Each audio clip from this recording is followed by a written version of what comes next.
Sensors can be added to your system to detect motion in your home and automatically turn on and off your dimmers and switches. Adding sensors is simple. Let's learn how. Tap the Settings menu.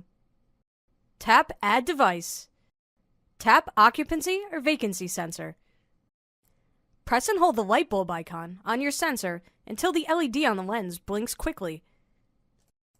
Tap the room where this sensor will be located. Tap Next. The sensor is now part of the system. It will be automatically programmed to control devices in the room based on motion.